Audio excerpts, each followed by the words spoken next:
Good evening, ladies and gentlemen, and welcome to another edition of On the Mark. My name is Mark Brantley, Premier of Nevis, and the host of this show, and I am absolutely delighted to be back here with you on another balmy Wednesday evening here on the island of Nevis. The weather is beautiful, typical Caribbean weather, and Nevis is in good shape. And so we are very grateful to be here this evening and to have an opportunity to have a conversation with you. I say good evening to all the people here in Nevis, those, of course, in St. Kitts, those in the rest of the Caribbean. I know that we have a wide listenership across the Caribbean. I say good evening to those in Saba, Statia, St. Martin, Anguilla, those in the BVI and the USVI, those, of course, in the large islands, Barbados, Jamaica, Trinidad, and Guyana.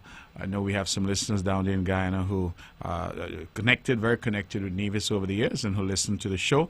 And, of course, I want to say good evening to my listeners in Belize, because recently we had a call from Belize, which tells me that we have listenership there as well. We have had calls from around the region over the years. I can recall calls from Grenada, calls from Belize. And so I say good evening to you. Good evening to, of course, our friends and family in the United States, those in Canada, and those in the United Kingdom, where we have large pockets of Nevisians and Kittitians. And, of course, good evening to those who might be elsewhere. Some may be listening from as far away as places like Taiwan, where our students are studying Cuba. I say good evening to you all. Welcome to this edition of On the Mark. And we hope, as always, that we'll have a show that is lively, that enlightens us, that helps us to understand the issues a bit better.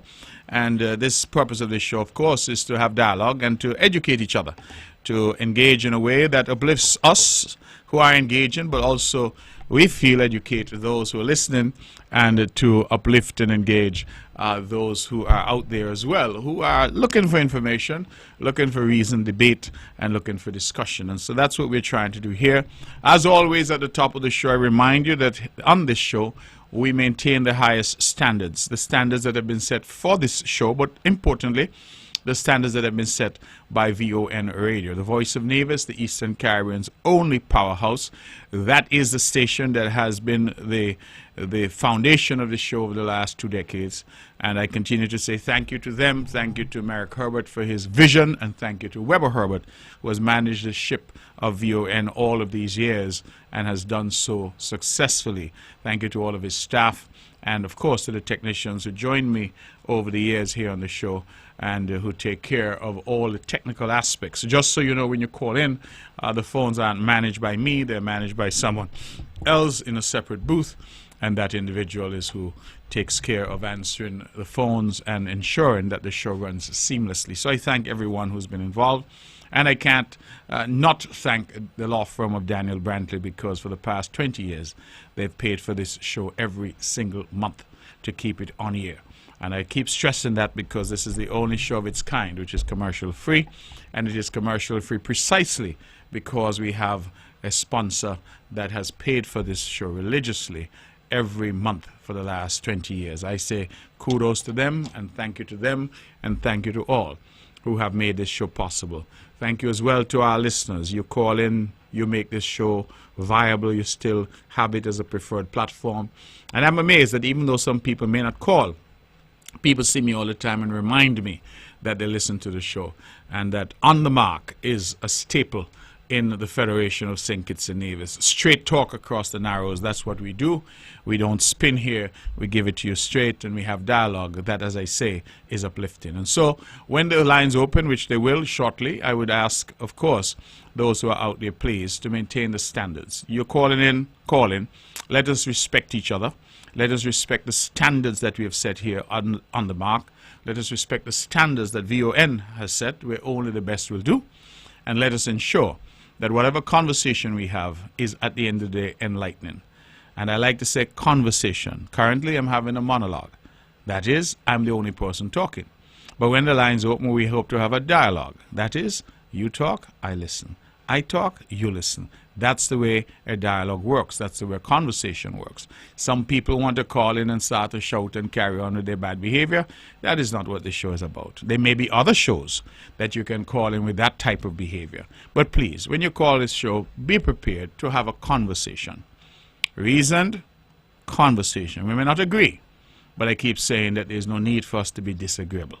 And so, let us start by wishing the seniors of St. Kitts and Nevis and around the world a happy Seniors Day. Today is celebrated as World Seniors Day, and I have seen an address done by our minister, the Honorable General Nisbet. I want to commend her and her team for the excellent work that they've been doing, and to thank all our seniors. Nevis, I keep saying, has one of the best seniors programs in the region. We take care of our seniors. Where else do you know that seniors are playing pan?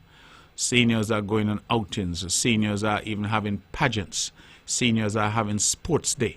Seniors are engaged here in every aspect, and we are demonstrating on the island of Nevis that we care about all of our people. We are not expecting that our seniors, once they retire, are simply going to wilt away. No. We are enjoying the golden years with them. We are creating opportunities and a framework for them to enjoy, and our seniors are loving it. The Honorable Eric Evelyn, who I call him the seniors minister because he is beloved by seniors. He is somebody who started that trend. He has been, of course, the responsible minister. He has passed that mantle on to the Honorable General Nisbet, and we continue a rich tradition of taking care of our seniors. We have a really good program, an excellent coordinator, excellent staff and team, and I continue to applaud them.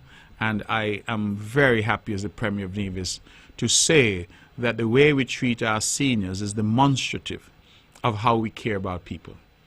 The motto of this political party that I'm privileged to lead, the Concerned Citizens Movement, is that our people matter most. Our people matter most.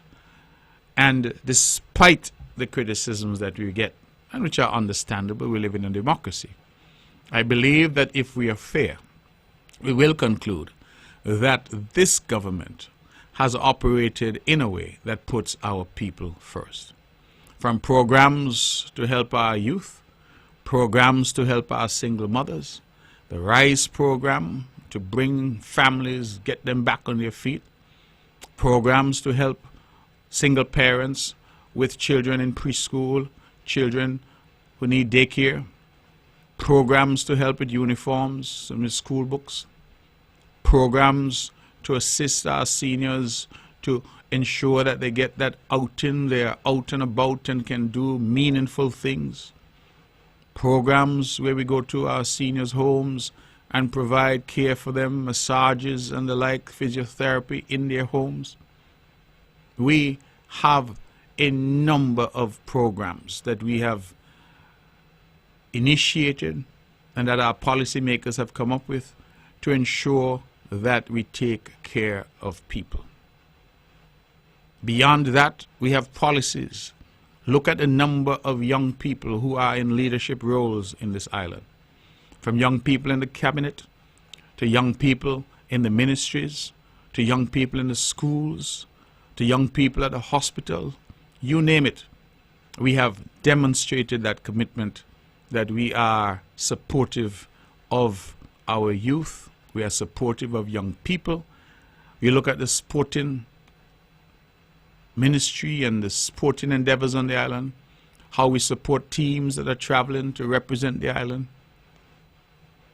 This government demonstrates that we put our people first, and that our mantra, our ethos, the very thing that courses through us, that our people matter most, that you see it evidence throughout, mainstream throughout all that we do.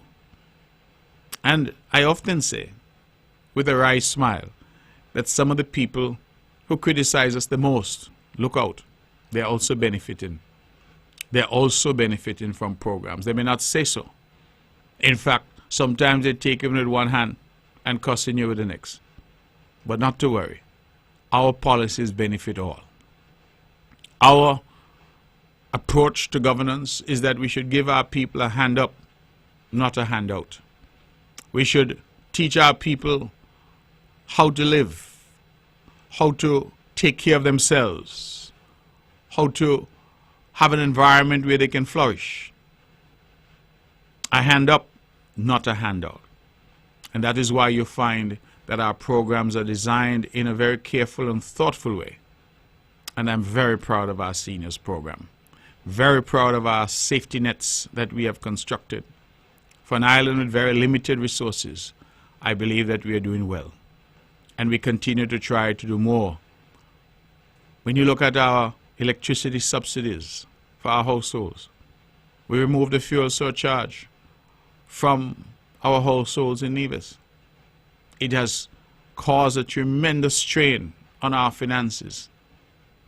Some say that we would have been in surplus were it not for those types of initiatives. But yet we have held the line because we want to help our people. That's a government that cares. And that's what we've been seeking to do. And this is not me engaging in some propaganda. This is me stating the facts. It is true that in a society you will never satisfy everyone, and we accept that. But our job is to seek to do the best we can for the most people, and we have continued to do so. And I feel very proud today on World Seniors Day to associate myself with our seniors. I'm almost there myself. And to say thank you to them for the efforts that they have made, because we stand on the foundation that they built. And it is my hope that when people like me transition into that senior bracket, that others will say of us that they're proud of what we have done to build further on that foundation, to strengthen it, so that Nevis that we love will continue to move forward. St. Kitts that we love will continue to move forward. Let us continue, therefore, to work together to build, not to destroy, to build. Now, ladies and gentlemen, I have a little approach that I've been taking, and I've been doing it for many years now. I think those who know me know that I'm in love with agriculture. I'm not the Minister of Agriculture, I've never been. But since I was a boy in school, I had a little garden. And those who grew up in Brown Hill and around Brown Hill would know that my little garden provided things like peppers and tomatoes, onions sometimes, for those in the neighborhood. So whether it was Mrs. Williams next door and her husband Luther, whether it was Mrs. Maisie Bartlett just below us and her husband George, whether it was Mrs. Christine Springett next to us, whether it was behind us there, our beloved Deputy Governor General Hailita Liebert, at some point there were opportunities for us to exchange, because that's what we used to do. I used to laugh. In fact, when I look back, I laugh because we used to be handing over Mr. Williams over the fence, or whatever it is that came out of the garden. And Mr. Williams would be handing over some fish because he was a fisherman. That's how we used to live. But I fell in love with gardening and with agriculture since then. And I've always been a proponent for us to grow more food. Now, many people see this as a responsibility of government. You hear a lot of talk about the government is not doing enough in terms of agriculture. And I will be the first to put my hand up and say, yes, the government can and should do more. But I also feel, and this is the path that I've been on, that you and I, the citizenry of the country, the residents, can also do our part. Some say, oh, I don't have any land. But a friend of mine who lives in the States sent me some information that in their apartment, hear me now, in their apartment up in the sky, that they were growing in pots their own little seasonings and peppers and the like. And that just reaffirmed my own position that once you have an opportunity to grow something, Nevisians are now enjoying a period of relative prosperity. I say that because I have been in Nevis all my life, and I know from whence we are coming. The homes now are much nicer. People have beautiful landscape yards, people have their vehicles, people have jobs. and professions. People own businesses. These things were rare and almost non-existent in my youthful days. We have come a long way. Praise be to God. But what I'm seeing now in Nevis are people who are building nicer and nicer homes, who are acquiring property, and many are choosing to landscape their homes with purely ornamental plants. So we see the beautiful palms, and they look wonderful. We see the ferns, and we see the hedges, the oleander, the hibiscus. We see all of those, and they are beautiful to behold. But one of the things that I've been asking our people is to also plant something they can eat. So the same way you can plant palms to decorate, you can also plant coconut palms, which will give you what we call jelly and jelly water. The same way you can plant flamboyant or hibiscus or ilang ilang. You can also plant mango. You can plant guava. You can plant avocado. You can plant lime, oranges. You can plant golden apple, cherries. You can plant carambola, five finger, star apple, star fruit, because it has all kind of names. You can plant all of that. And then in a little space, very little space, you can plant things like seasoning peppers, sweet peppers. You could have a little tomato patch. Tomatoes grow even in a pot.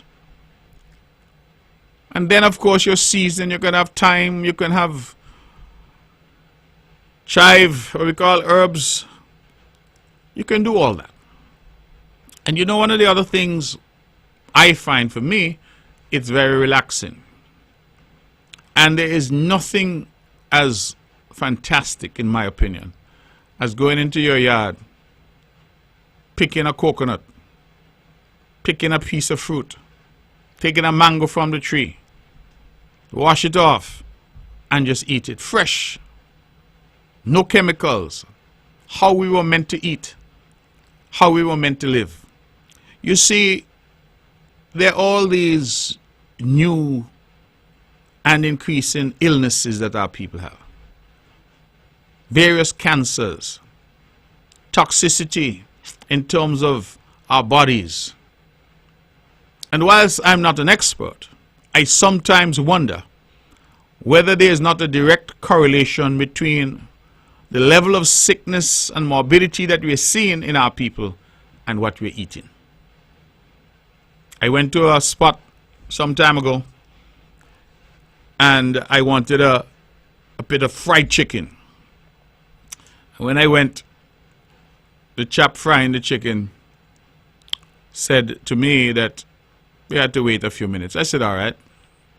When I look at the chicken, one of those fried chickens, to me, chicken legs he was frying, one of those legs looked like that chicken used to be in the gym.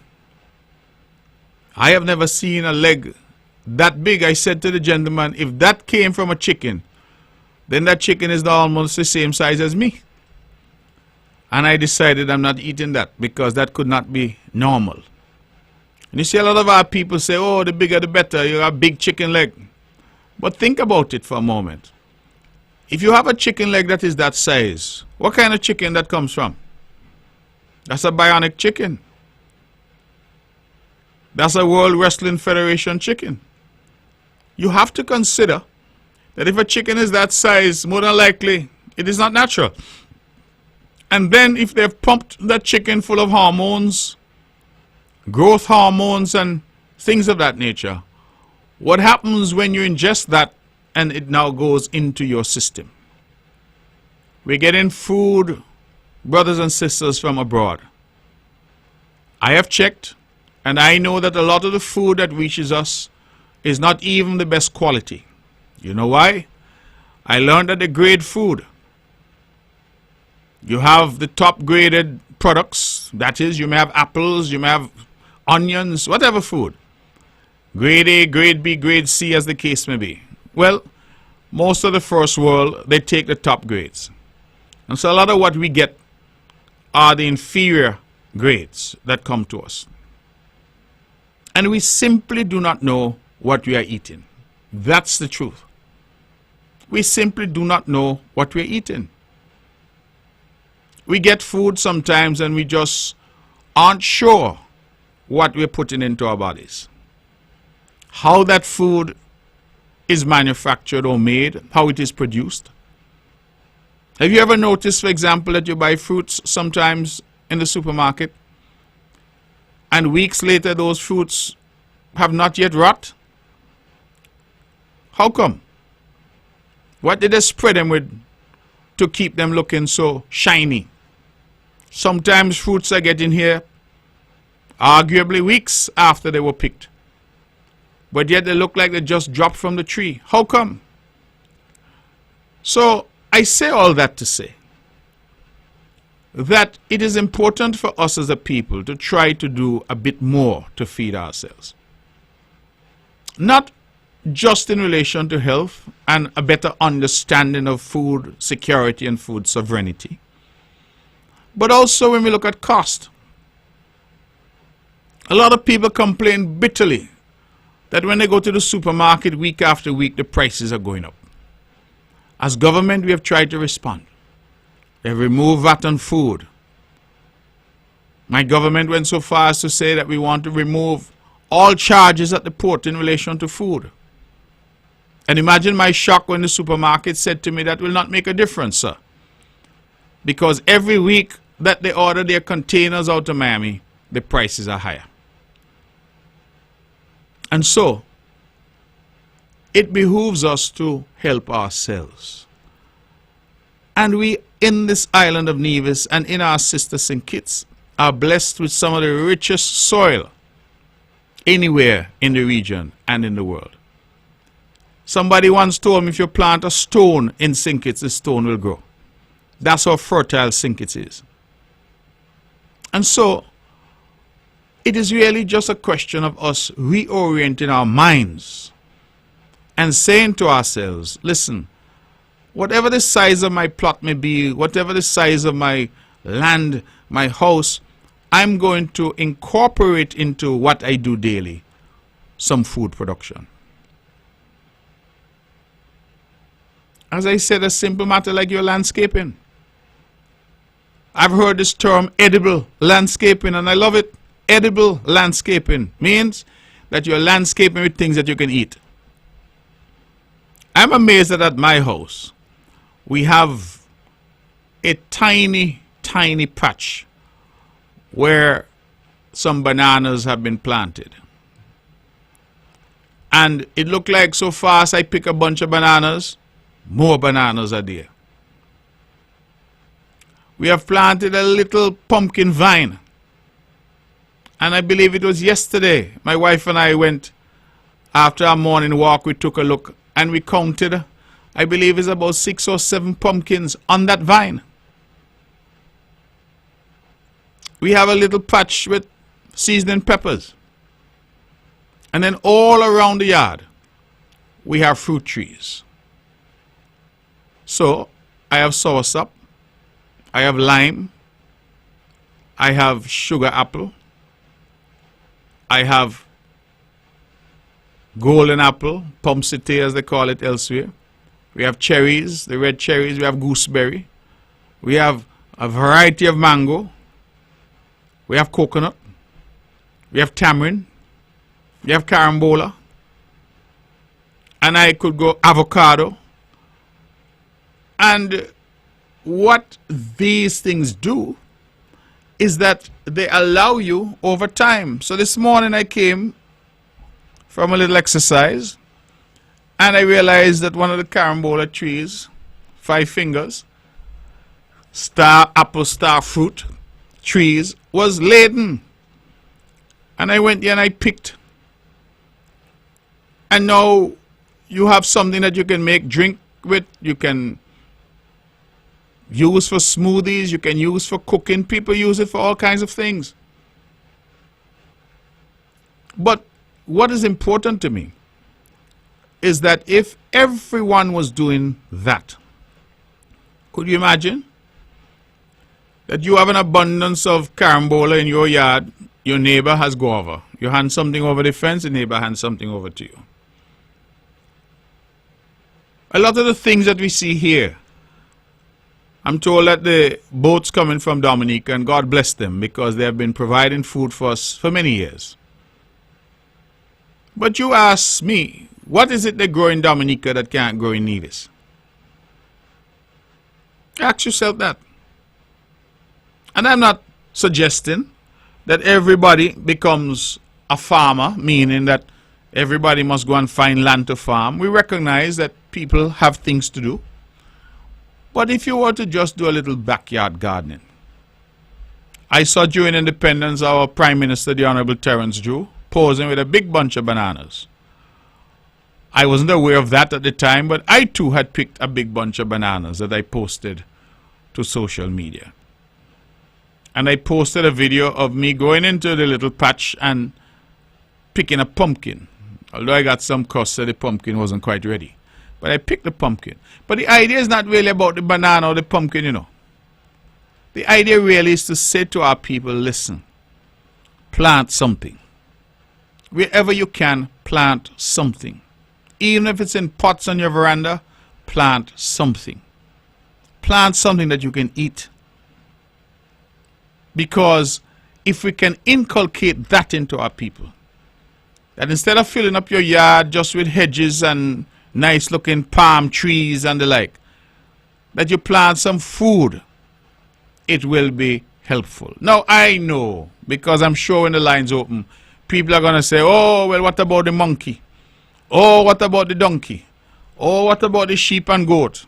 Oh, what about this and oh, what about that? You know what my response is? We will always find an excuse for not doing something. The monkeys are all over Montpelier where I live. But I have dogs that I've invested in, and it looks to me like the monkeys understand that these dogs mean business. Now don't get me wrong. The monkeys have invaded my yard, and they do that, and you know they're very clever. One day, believe it or not, I heard the dogs barking, and so I went to see what was wrong, and the dogs were on one end of the property because a very large male, it looks like, was on a tree just outside the fence, shaking the tree, and the dogs rushed barking at that male, while in the back of the land where the fruit trees are, the whole troop of monkeys was in the yard having a feast. And I'm pretty sure that they were going to pick some fruit for that male that was distracting the dogs on the other side. So I get it. I am not suggesting to you that it is easy, but I am asking, pleading, begging our people to try. Just try. I have a young farmer who supplied me with some dragon fruit. I'm not sure if you all know what dragon fruit is. I don't think it is common to hear. I think it was introduced. The first people I heard with it were the Taiwanese. But they're absolutely delicious. And I'm told one of those what they call superfoods. It's good for you. And he's growing dragon fruit, and he tells me, listen, all he needs really is a rock formation. If you have some stone wall or something, you can grow dragon fruit. And I, as I said, just want our people. And listen, it could also have some economic value. You plant a little watermelon patch. Nothing easy to grow like watermelon. Cucumber. Sweet pepper. Sweet pepper was my specialty when I was young because they're easy to grow. Passion fruit. Easy to grow. In fact, I made a quip on radio some time ago. I said, I had a fella here, I was chatting, and he had a passion fruit patch. And the passion fruit patch died. If you can't maintain a passion fruit patch, then something wrong with you. Because passion fruit is easy to grow. I say all that to say that we just need to make the effort. And so, my job as the leader of Nevis is to encourage our people. I can't force anybody. but I can encourage you, and I'm trying on this issue of food security to lead by example, to say to our people that the government must do its part. Private farmers, commercial farmers must do their part. But you and I can also do our part by planting a little something in our yards, on our porch in our pots, or whatever little land space we have available to us. Plant something. And all of you people building your beautiful homes now, God bless you. But when you landscape, try to get some edible landscaping. That is, landscaping that you can eat, that can produce something for you to eat. Look at something, for example, like aloes. I have aloes at home too. Aloes is something that's very good for you. Monkeys not going to trouble it. People use it for their hair. People use it to drink. It's very good, I'm told, to cleanse the body. And so these are all things that we can do, brothers and sisters, to try to build our island and our country in a sustainable way. Sustainability is not just a buzzword. It is really something that we should live and breathe and practice. And if every one of us, the 13,500 people on Nevis, another 38,000 on St. Kitts, if that translates into, that's 50,000 people. Let's say that translates into 10,000 households, sake of argument. And I'm sure it's more. If even half of those households were planting something, you know what that would do for our food supply, our food security? You know that would do to our import bill? You know, when I was younger and we had a bunch of bananas, you know, we didn't cut the bunch, you know. No. You cut it hand by hand. So that bunch of banana, if it has 8, 10 hands of banana on it, your mother sent you out and you cut a hand. That was the meal for the day. Tomorrow or the day after, you cut another hand, but you left it on the tree. Ripe banana, no problem. You cut them, you put them up to ripe. But the bottom line is that we have an opportunity here to grow something and to ensure that what we are growing is better for us. And with those bananas the other day, I said, man, you could have green banana with fish, steamed fish. You could crush banana, just so people are doing, you know, mashed potatoes. You could have mashed banana. Put a little milk, a little butter with it. Lovely, lovely dish. You could, just how you do potato salad, you could do that with banana, green banana. Then when your banana is ripe, you have bananas for smoothies, for a dessert, for a healthy snack. All from your yard. You have not spent a penny.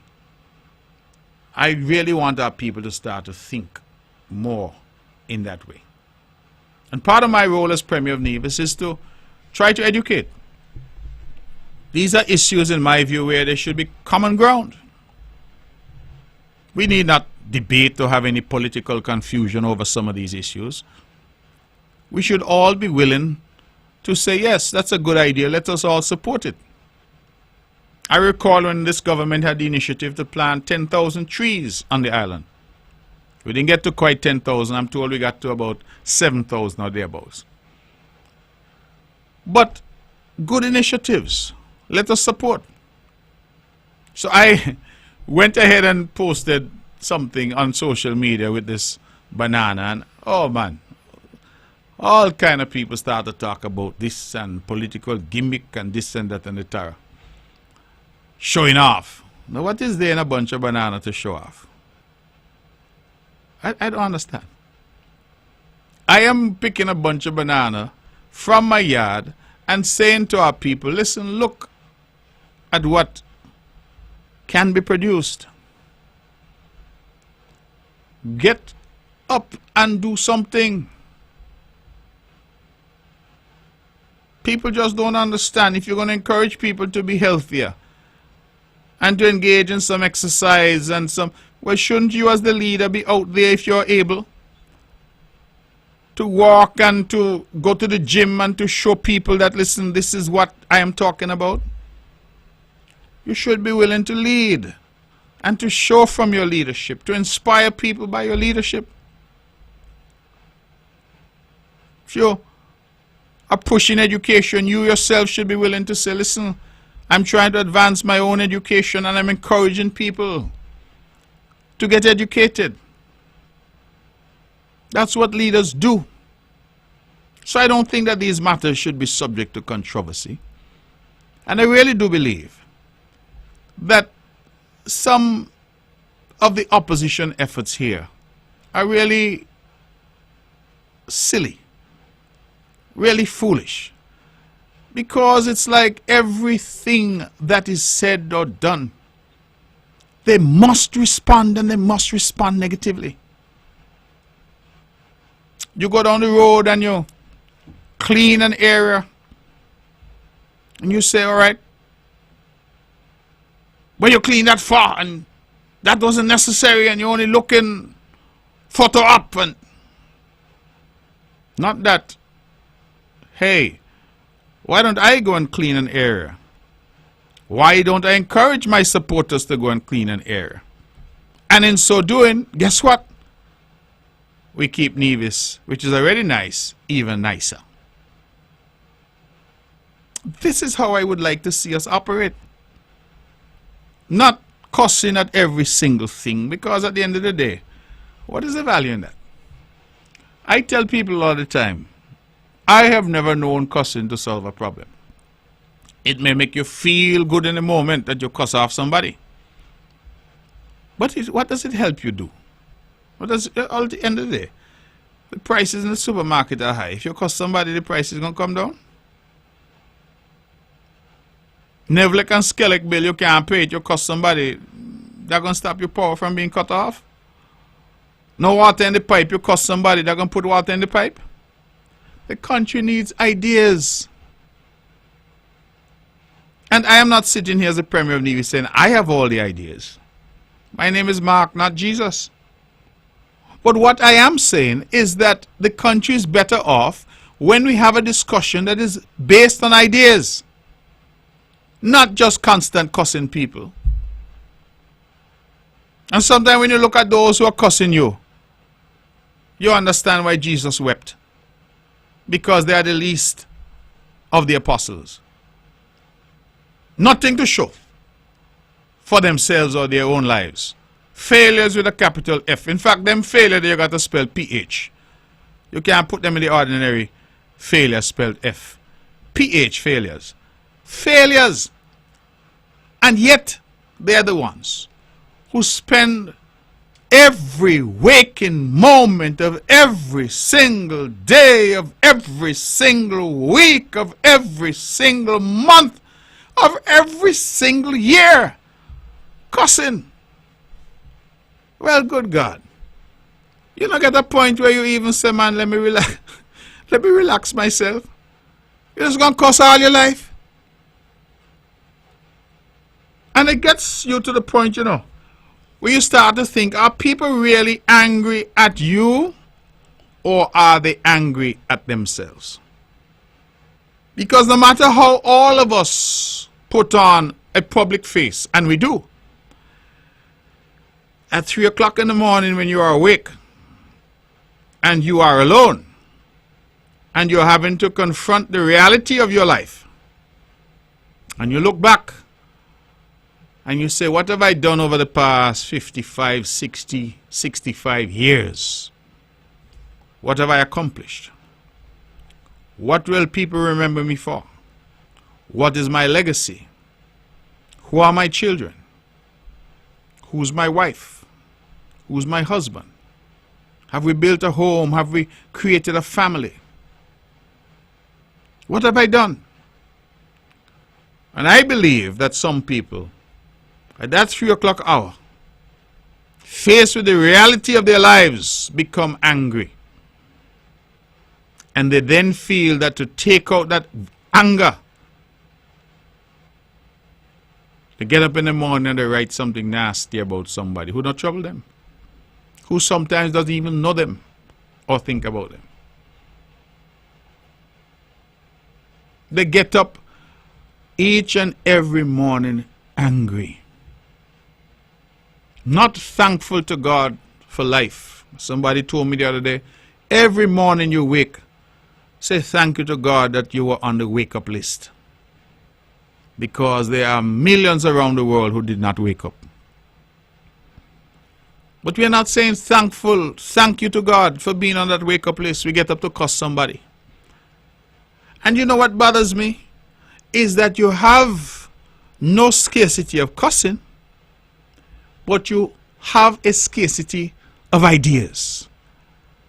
So if I say I am going to cut a road to go up to the top of Nevis Peak, and you're going to cuss me for that, I would expect that in part of cussing about the road, you should also be willing to present an alternative. This is my idea how that could be done better. Because at the end of the day, remember, these are people who say they want to govern Nevis. Well, what you going to govern Nevis with, cussing? When civil servants are to be paid and monies are tight, who you going to cuss?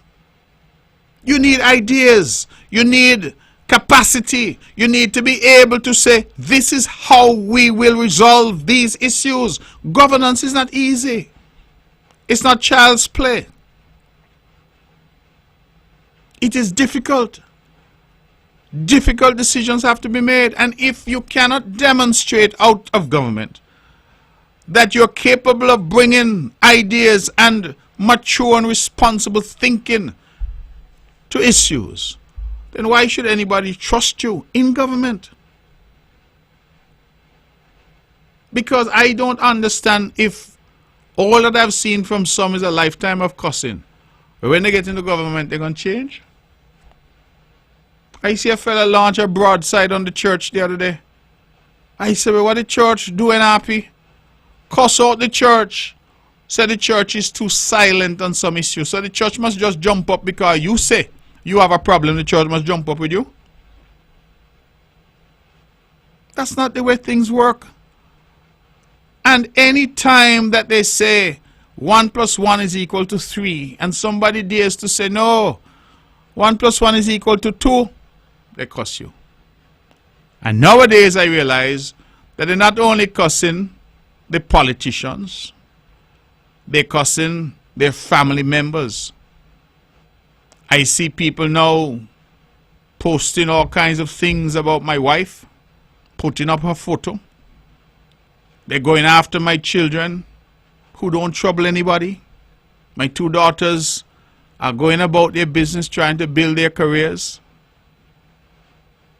I have seen some of the nastiest comments, even by my opponent in Brownhill, who has said some terrible things about my children. And I have simply said, I am not going to go down that road. I don't know that she has any children of her own. But whether she did or she doesn't, I am not going to go down that road. We had a code, if you will, in our politics here in Nevis, that you left people's family out of it because they were not involved in the politics. My choice to get involved in politics does not mean that my wife and my children and my sisters and brothers are involved in politics. If they involve themselves, then some may argue, well, they become fair game. But we had a kind of understanding, an unwritten rule, because all of us have families. And if all of us start to deal in that way, and where does this end? You know, since I've been in politics, there have been scandals of different kinds. The NRP has had its share, and I have always congratulated my team on the fact that we don't take the scandal and turn it into a political issue, especially when these are personal matters. What we do is we deal with the issues that impact divisions. That's what we deal with. But it seems now that that has changed. That your family members are now fair game. And that, brothers and sisters, is a level of desperation that has crept in to people who have no ideas, who come to politics as a last gasp. Lord, everything as I've done, I've failed. Let me try politics and see if somehow I can get my body in the trough and can eat off the people of Nevis, the hard-working taxpayers. Let me see if I can do that. Because even 2 passion fruit that I plant, I could not maintain. That seems to be the thinking. And you know, I say these things in visions and petitions for you to ponder. A lot of you out there are going along life in an apathetic way. You like shrug your shoulders, you don't care. I am asking you to care, you know. Because if people show you who they are, you should believe them.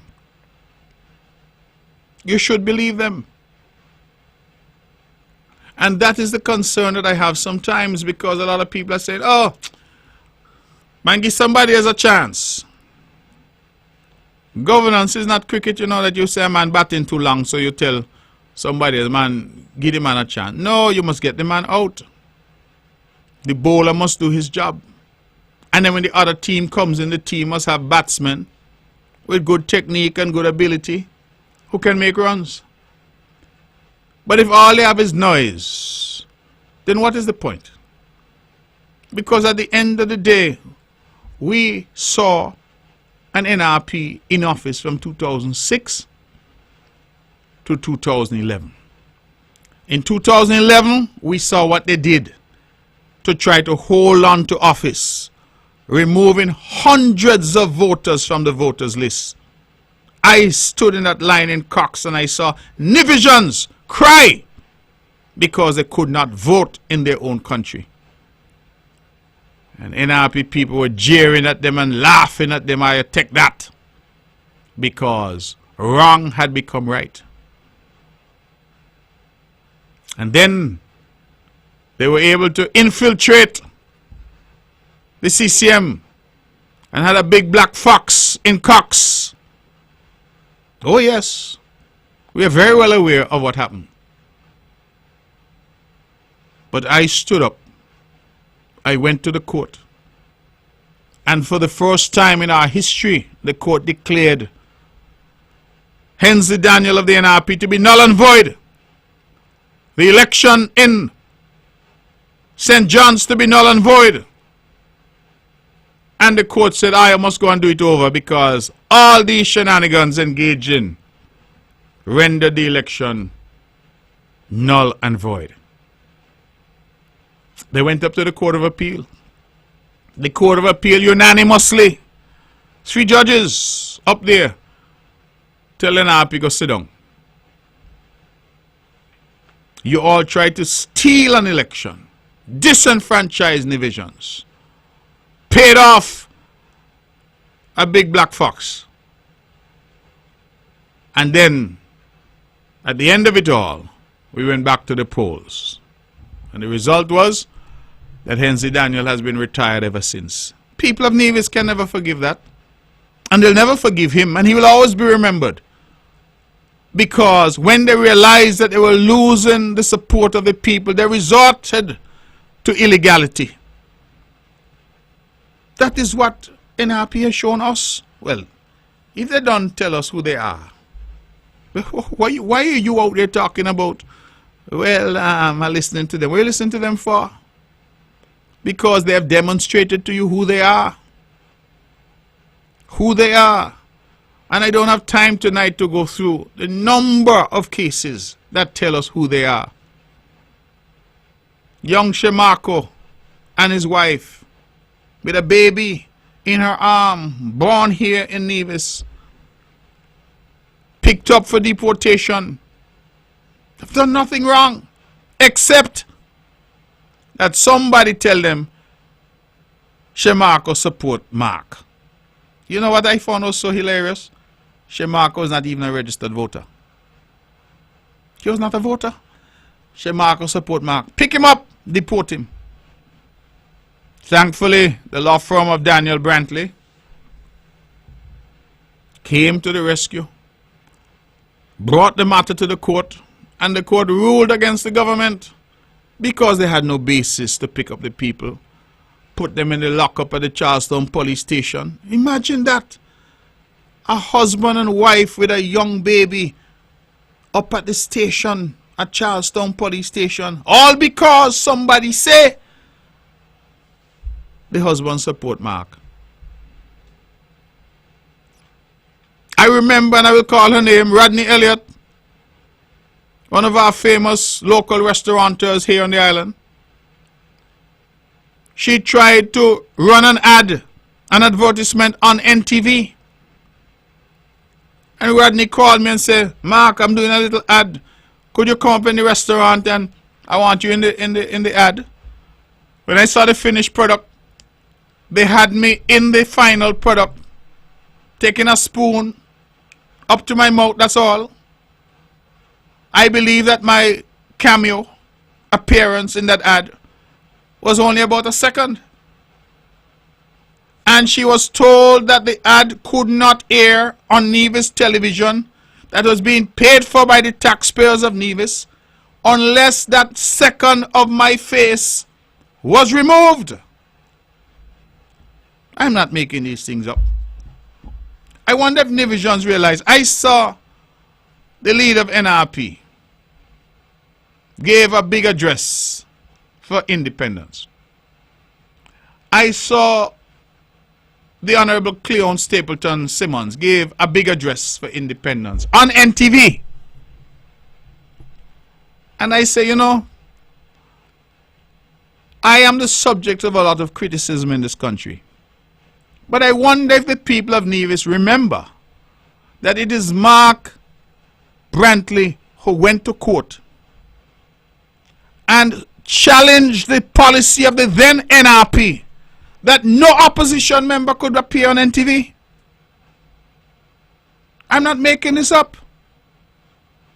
When we were in opposition from 2006 until 2011, and then for the 18 null and void months until 2013, none of us could appear on NTV. You hear what I tell you? I was just in an ad for about a second and they said, take out he, otherwise you can't hear. Y'all think NRP easy?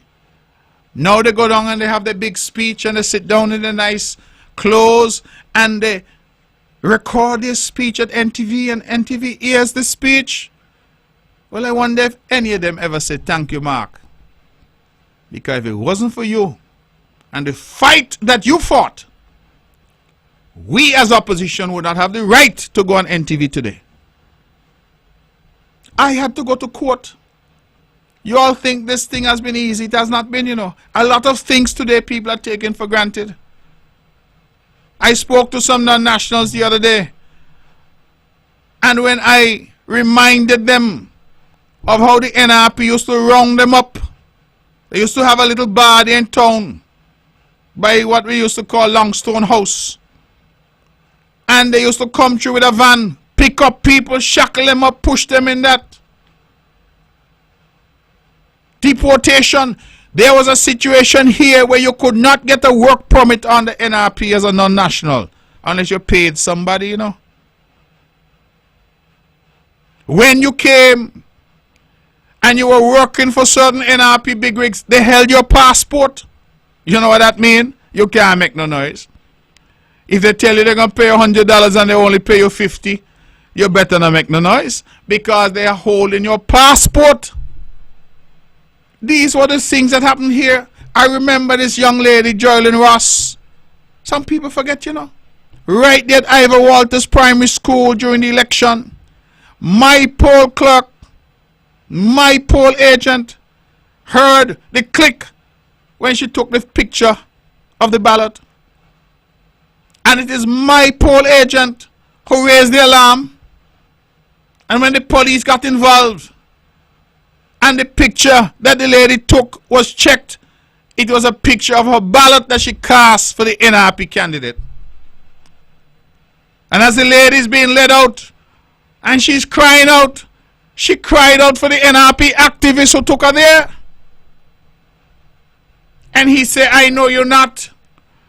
I know you're not. Don't call my name. I don't know anything about you. Mine. He bring her there the morning, you know. And then when I investigated, you know what? The young woman was told that to get a work permit, she had to produce evidence that she voted for them. That's why she took the picture of her ballot. You all think this thing was easy? You all think these people are easy? I went to a certain place the other day and I saw a lady, you know. Lord, she was looking so beautiful in some heels and her stockings. Oh, she looked impeccable. And as I saw her, she was singing lustily in the choir. And I said, but, you know, it's she who used to tell the people them, take the picture, otherwise no work permit. Maybe she has repented since. Because all of us are sinners and have fallen short of the glory of God. But when I look at some of them, I say, I wonder if the people of Nevis really understand the depth of wickedness that was engaged in on this island against people. When I talk to people who had their lands taken from them, the top of Government Road, Jessop's Bay, Cohoons, all over Nevis, Rest Haven, taken from them, not 1 red cent of compensation was paid. I now have to go deal with those problems. When I look at the people up in Nugent Heights who paid their money for a parcel of land and cannot get their title, and you know why they can't get their title? Because CCM left $10 million at the then Scotia Bank to pay back the loan in Trinidad that they had borrowed to buy the lands that Nugent Heights forms a part of. NRP take out the money out the bank. We don't know what happened to it. But all we know that money gone poof. And did not pay Trinidad. Sold the lands in Nugent, collect people money. Did not pay Trinidad. So guess what Trinidad said? Oh, well, if I so go, we are not approving any titles for anybody. Do you all know that this government, my government, have had to pay back some divisions? The last people we had to pay back is some big NRP supporters who don't want to hear nothing about CCM. And they don't seem to understand that the predicament that they were in, cannot get their title all these years, was caused by those who they support. We have to pay them back their money. Yes, that is what has been happening here. You all think this thing easy? And this is why I say when I hear some of them talking, I sometimes just have to say, we just have to ignore the noise, you know. I don't mean any disrespect, but we have to ignore the noise, because the noise that some of them are making has no reality, bears no reality to what we know and the evidence. Today, Shemarko has his business. He has provided a service to the people of Nevis. His wife is a good Christian woman. His children, I've never heard his name involved in any type of illegality, but he was arrested, picked up with a little baby, a Nevis unborn baby, because they said he support Mark. That in the country was a crime. You support Mark. That's what used to happen here. And so it's up to our people, you know. If that is level of abuse that our people would like to experience again, it's up to us, because your voice in a democracy is the voice of God. Let me switch to one last matter. I was very pleased to announce that we have embarked upon a very important initiative which is to collect and crush and export off the island old cars, derelict cars, and white goods, old fridge, stove, washing machine, those kinds of things. We have been quietly collecting, working with the Nevis Historical and Conservation Society, those types of items and putting them at the landfill. We now have partnered with a foreign company that has come in, brought in the equipment, and I'm told by the Ministry of Health that the process has now started. Once we have cleaned away the stockpile that we have at the landfill to create space at the landfill, we're going to turn our attention to the rest of Nevis. I am appealing to people tonight to cooperate with us. Too many people have abandoned vehicles on land, on the roadsides, that are creating a health hazard because they are a convenient breeding ground for rats and rodents, mosquitoes.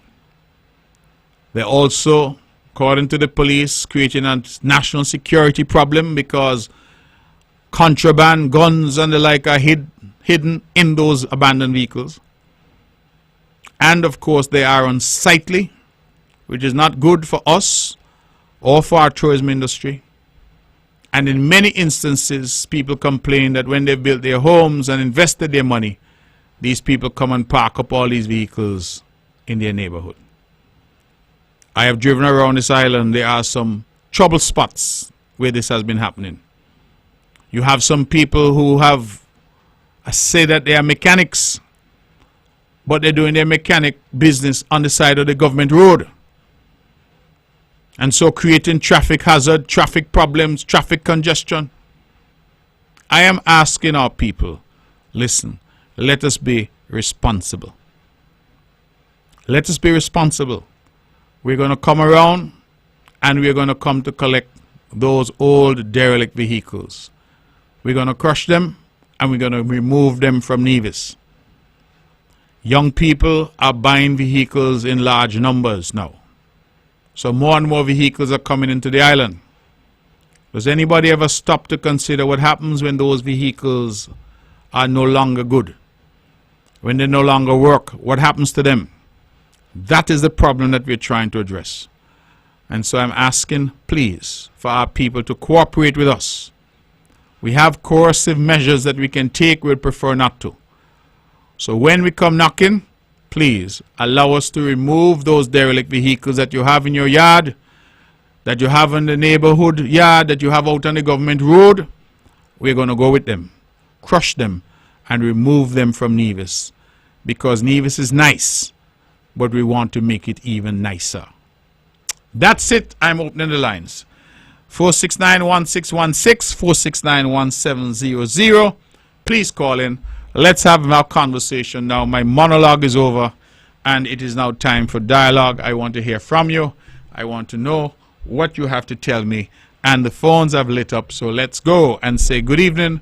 You are on the mark. Good evening, Miss Sherry. Good evening, my dear. John 16, verse 12 and 13. I have much to say to you, more than you can bear. But when he, the Spirit of truth, comes, he will guide you into all the truth. He will not speak on his own. He will speak only what he hears, and he will tell you what is yet to come. Have a good evening. Thank you, my dear. Thank you for the wonderful scripture as always. Always one of your choice. And I appreciate you, and I appreciate the scripture that always sets us off. Normally, 99% of the time, you're our first caller. So it always sets a tone. We're taking your calls, ladies and gentlemen, at 869-469-1616 and 869-469-1700. I've used the first hour talking, and so I've said a few things, put a few things on the table. It is now for you to call in and to share your views and your opinions on any of the matters that I've raised, or to put your own matters on the table. Let's go back to the phones. Good evening, you're on the mark. Hello? Good night, Brantley. Good night. Yes, good evening to you. How are you doing? How are you doing? I'm doing well, thank you. How are you? Not bad, not bad. Tell me something. Even me not understand the accent or something, but it seems like maybe a mystery. I don't know it, You're hearing what? like mystery. You're hearing mystery? Okay, let me bypass that. Uh-huh. Premier Brantley, let us be 100% mark of encouraging the people and them for plant food. Yes. And not them backyard and support and stuff. They go mark 100% tonight pertaining to the encouragement. Thank you. Right. The part with the with the clever monkey.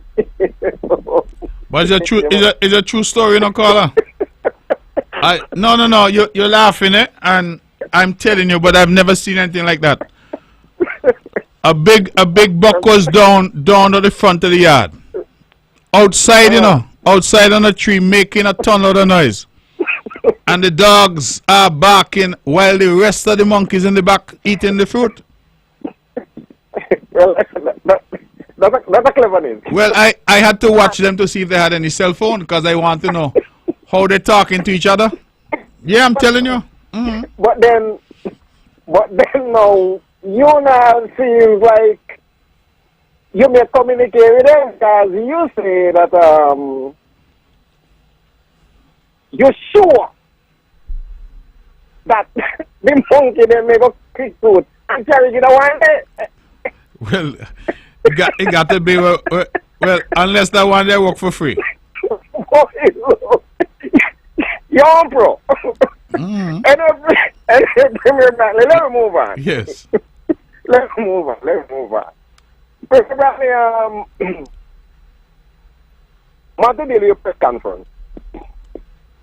You said, before me go to your press conference, you said that cussing and so what are the profits of cussing and, you know, like criticizing, so forth and so. But you recognize that your last few minutes now your monologue, you recognize that while you talk, you're cussing happy smartly. No, there's that pointing out somebody's record isn't cussing them, you know? Because everything I said was factual. It happened. But everybody, here one part that you say. You not the people, let me even remind you are reminding people. But I know them to remind themselves what happy used to do them, but now you remind them what the memory gone. Well, it's possible that people forget. You know that. Okay, let me go to your press conference. Go ahead. You continue put some lick on Prime Minister Harris with the face here. Premier Brantley, you recognize that you make the mistake and not Prime Minister Harris? What was the mistake that I made? Let me hear you. Okay. Here what you saying at the press conference. You said that 3 parties sign one agreement. Yes. You agree with that? Yes, that's what happened. Exactly. You know, say government, you know. You said 3 parties. Okay, let me move on. Next step. Okay. Not Premier. Harris win the seat. And he win the seat, don't think it. You agree with that? Yes, man. Okay. When you see me don't think it's campaign. He campaign pan the agreement that he signed up as this. I don't know what he campaigned on, but certainly the agreement set out a framework that we would govern on if we got into government. That was the idea behind it. Exactly. That if you get there. All right. So, for he get there, his constituency make he get there. Okay, then you can't even strike. Okay. You the Tea Party, he just got 1 seat. So I'll make he get the prime ministership. But that was also set out in the framework. That was what was agreed. Okay, but what you know, Premier Brantley, this is where you make the mistake all the time. Yeah, let me hear you. When you win, Dan win, okay, and you win. Could Premier Harris just start to do things just like that? No. Make go answer you. No. Why? Because he have to go to the to get the instrument, right or wrong. Yes, of course. Everybody had to get the instrument. Yes. Exactly. So there's this governance now started stepping in. I'm sorry. I didn't hear you, caller. I didn't hear what you just said. So what you said exactly? No, me said deal with the governance now. The governance now start to step in and come out to the party vibes. Right. Then after he gets the instrument, then he have to pick on cabinet, isn't it? Yes, caller. You're saying things that are obvious. So move on. What is the point you're getting to? Right. Right. Then I know me have governance now from the same and come not government now. So then you can't base the agreement now that I make now that the Prime Minister is over jumping because you have to continue the same governance. So the governance now me have to go to cabinet, go negotiate, and you say me under the yard. Caller, so yeah. Yeah. Okay, caller. I hear you, and that is one view, but I don't think it is either logical or frankly sensible. I say that because parties engage all the time in relationships, and parties decide that this is what we're going to do if we get to a certain position. That was really what the basis of Team Unity was, you know. Right. So Team Unity agreed to certain fundamental principles. For example, nobody would get more than 2 terms as Prime Minister. For example, the island of Nevis would get a pro rata population-based share of the CBI proceeds.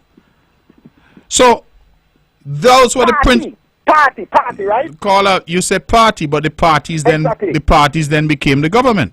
Right. And what was agreed between the parties would therefore be the framework under which they would govern. That is what the agreement was. No. Were you telling me no? I'm trying to answer you and tell you that is what was agreed. But you still make the mistake. What is the mistake? Make the mistake because you're not bringing the governance now into action. But the governance was to be based on the fundamental tenets that the parties agreed to. So if the party, for example, take a manifesto. Let me break it down. Take a party manifesto. A party in its manifesto says that if we are elected, this is what we're going to do. The people therefore vote and elect that party on the basis of what that party says it will do. If that party then gets into office and refuses to do what it says it will do, you don't think that that's a concern? Yeah, of course I'm going to be a concern. Why? Why? Because the party cannot do that. Not government. Not government. No, they will know you're going to need. So where the government? Caller, yes, go ahead. Where the government minutes? The government I forgot this now. Well, I will do this in the cabinet. I will send this in the cabinet. See how we go deliver now. You can't deliver that on the party. All right, the caller, I hear you. You get the point? I don't actually get the point because parties are political parties. Parties campaign.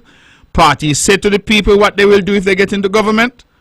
And when they get into government, one would expect that they would carry out that mandate.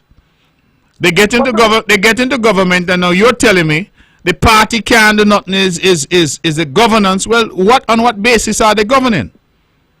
Okay, Premier Brantley, yes. If while you're out there you say you're going to build road, you're going to done. If while you're out there you say you're going to build a road, you get in. You could just go build a road just like that. No, but the people are entitled, and if for some reason you cannot build a road, then you should come back and explain to the people, well, this is the situation. No. You're not getting the point still. You still miss the point.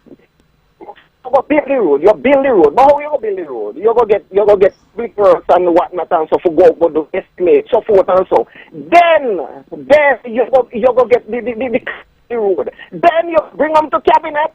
Then come to parliament. That's how you a month now. Right or wrong?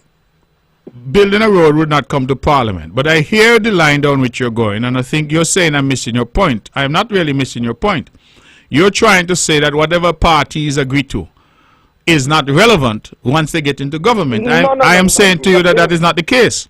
Me say that the party, your base, but the government, now, the governance. You know, negotiate, me do not, not the governance, not the government. Not, in other words, when Dr. Harris give you this fish here, where go be the note? Where go be the notes now in case anything, Dr. Harris can show the notes. This is what we do. Not government, not the party. Right. That's all me talk. Okay, all right. I hear you. You and I are not going to agree, so we're going to leave that one. Okay, no problem. All right, good. You've tried to make your point 100 different ways, but okay. I think, caller, that you're ignoring the reality that Team Unity was a construct. Team Unity came about because there was an agreement. The people of Nevis were promised certain things under that agreement. Prime Minister Harris, who became Prime Minister, he became Prime Minister on the basis of that agreement. And therefore, when we got into government, one would expect that we would govern in accordance with the framework that was laid out under the Charleston Accord.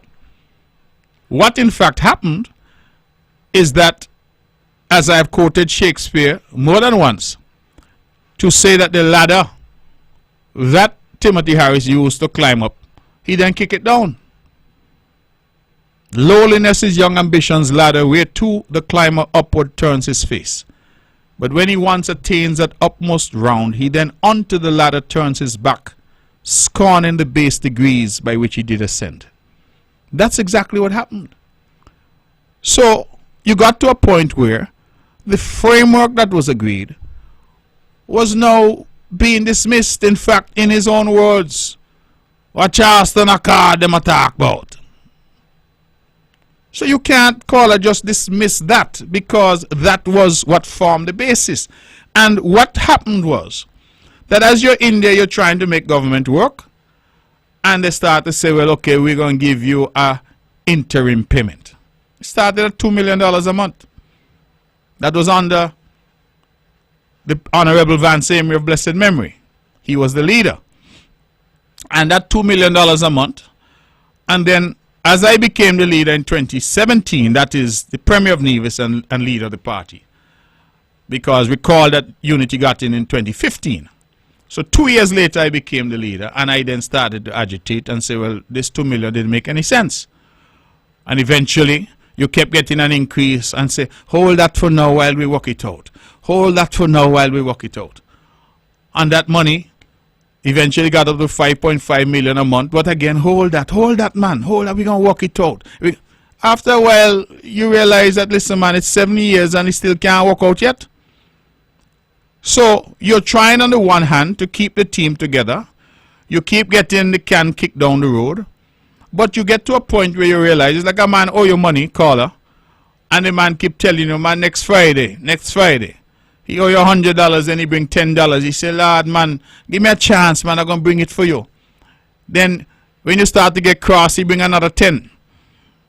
And that was the situation. You then got to a point where you realize that it wasn't that there was any difficulty.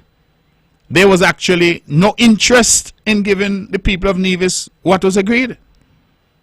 And that is when I got cross and said, well, no, I can't continue like this. I can't be using the seats from Nevis to elevate somebody who don't care not about Nevis and who can so easily turn their back on the very thing that gave them the prime ministership. I said, Tal, it can't work. It cannot work. And I took a stand. History will judge whether it was a correct stand, but I know that my stand was for the people of Nevis. And it is only a pity that the opposition party in Nevis did not join us, Because they too were up and down saying, what fear share them attack about, what fear share them attack about. And no less a man than Patrice Nisbet stood up in the federal parliament and said Nevis did not need anything. I remember very well. Anyway, we're going to take some calls. Good evening, caller. You're on the mark. Hello? Caller, are you there? Hey, Mark. You're on the ear. Go ahead. Mark. Yes. Hey, what's it? Yeah, I talked to him about Khaled. The NRP man will talk with Khaled Paul, right? You talk about dishonesty. And you see, when he used to play cricket, he got a man who was brighter than he. Used to umpire. And he ball. And you tell the man, no call it no ball. No call it no ball. Just, and then you tell the man from the pad, send him. The same call the public. He used to tell the man, and the man brighter than he. All right, caller. Well, I don't know about that, but... All right. You good? Okay, that caller seems to have gone. Caller, thanks for the call. You normally when you're calling, you say good night to a lot of people, and you didn't do that tonight. So let's go back to the phones. Good evening, caller. You're on the mark.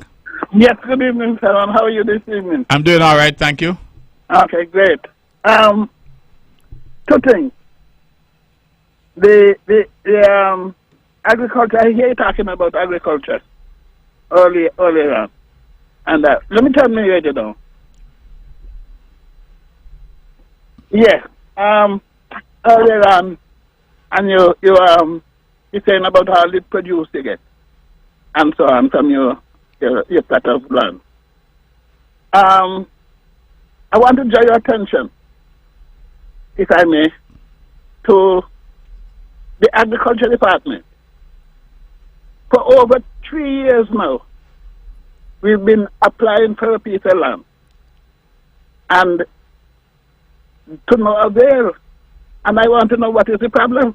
When you have all kind of bush all about the place of land that people not occupying and not using, why can't we get some land so that we could plant some stuff?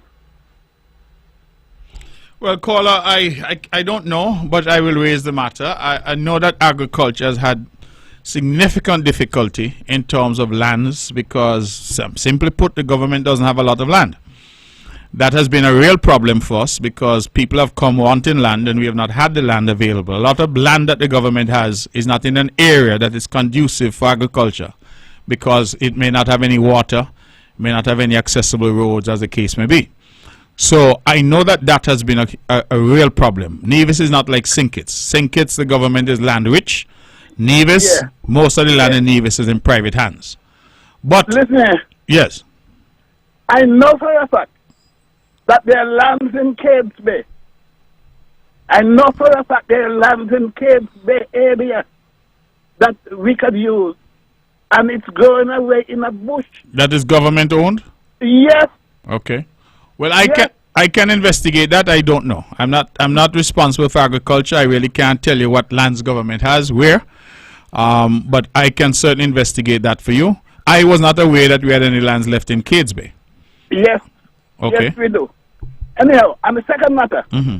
But before you move on, though, the point that I was raising was what you're saying is absolutely important. But I was also saying that every one of us could plant a little something in our yard. And that too will help. I agree. Okay. I am in total agreement. Okay. Thank you. And I'll tell you what. This is the very same thing the Rastafari community has been advocating for all these years. It's the same thing, you know. Grow what you eat and eat what you grow. Right? And we won't have all of this problem. All of this cancer business and all of these various illnesses. Right? We won't have them in our society. I can assure you. I don't know if you heard the thing with Dr. S.A.N. There was an interview there on some time back. In your absence, I think it was. Yes. When he spoke about eating what we grow, and that is much better than what we get out in the supermarket. Wow. Mm-hmm. Right? And that in itself is not guaranteeing that it will help, but it's a start. It is a start. Anyhow, Mm-hmm. and the second matter, what become of the marijuana commission?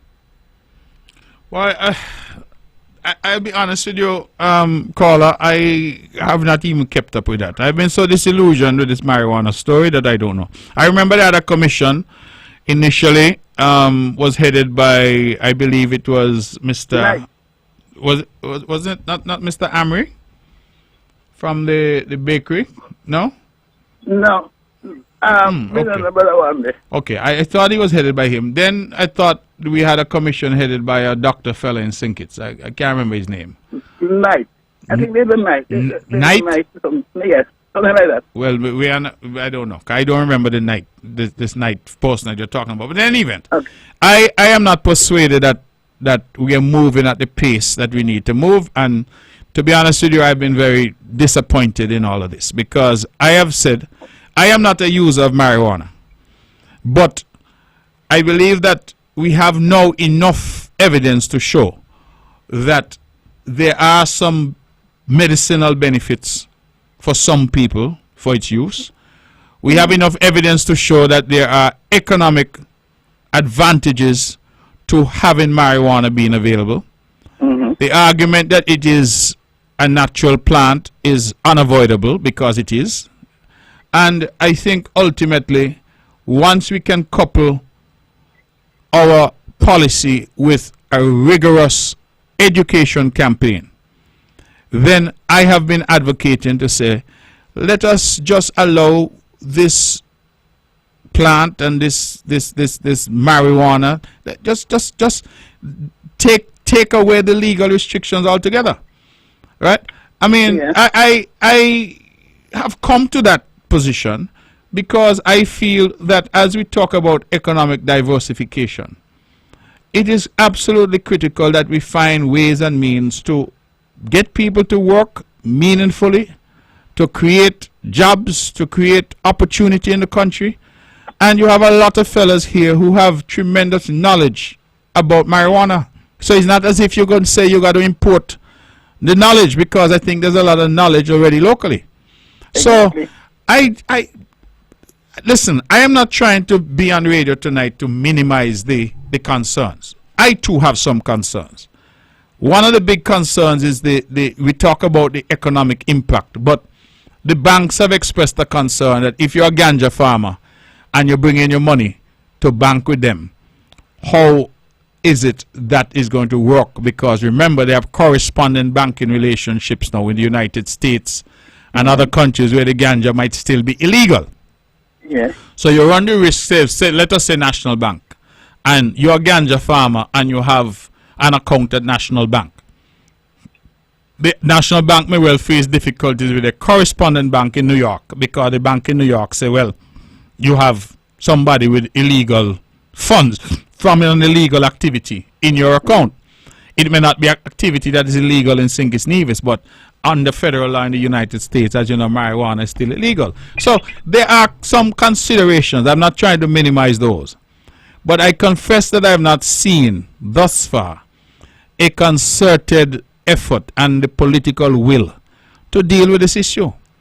The way that we are dealing with it right now, it's going to be another 30 years before anything is really resolved, because you keep getting a little piece here and a little piece there. So you're asking me a question tonight about Ganja Commission. I really can't even tell you, because the Ganja Commission that I heard of, then I heard some changes, then I heard of some more changes, and it doesn't appear to me that much has happened.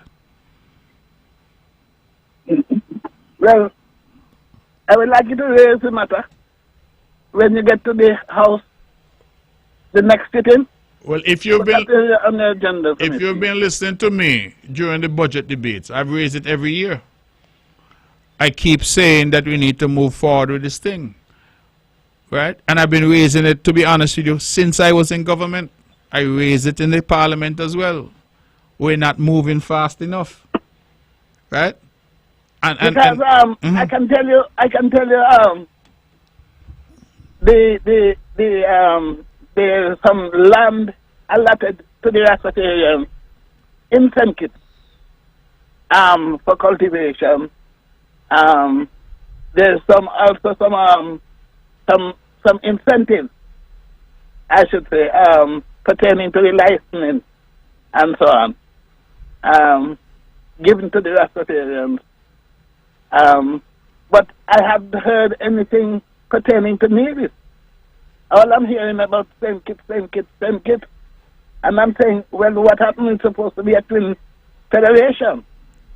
If something is happening in St. Kitts, it's supposed to happen in Nevis simultaneously. Well, while I hear you say that, do you know if anybody in Nevis has applied? Has the Rastafarian community in Nevis applied?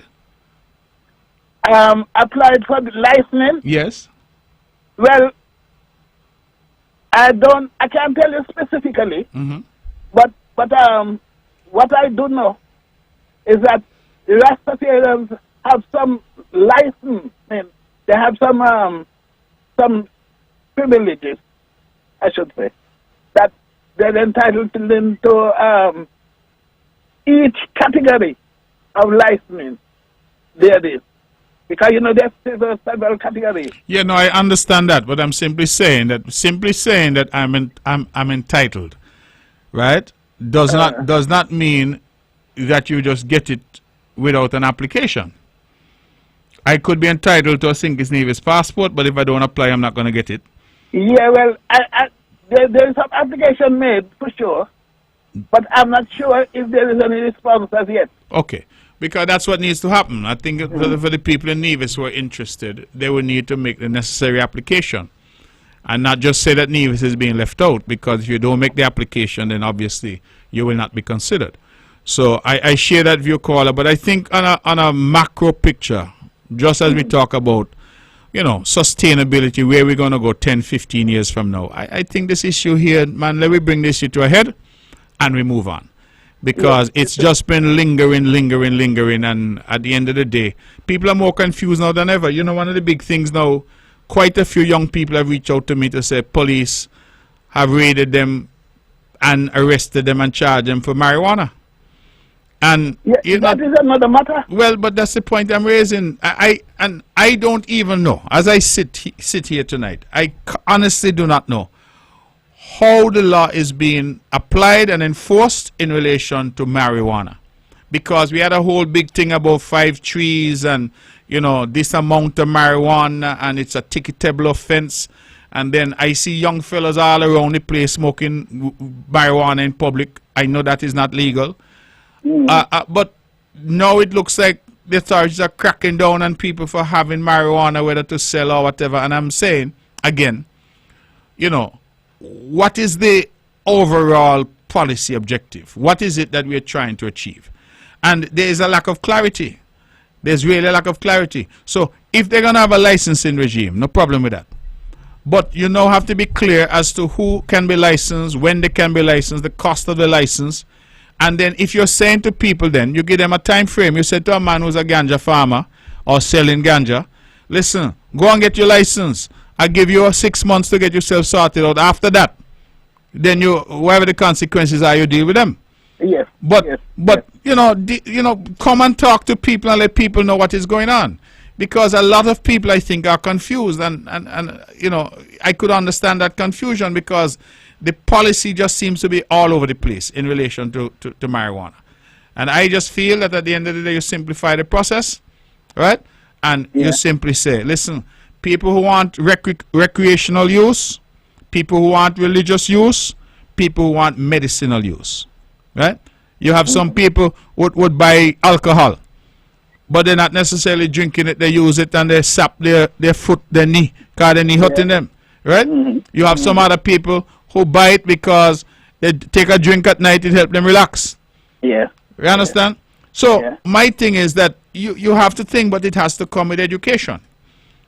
You have to be able to educate people and tell them, well, listen, these are the possible dangers, if there are any. And you have that discussion starting from the very earliest stages in school. And you educate our people. You get the churches involved. You get everybody involved. And then, Just like alcohol, who want to use it, and who don't want to use it, don't use it. Exactly. Right?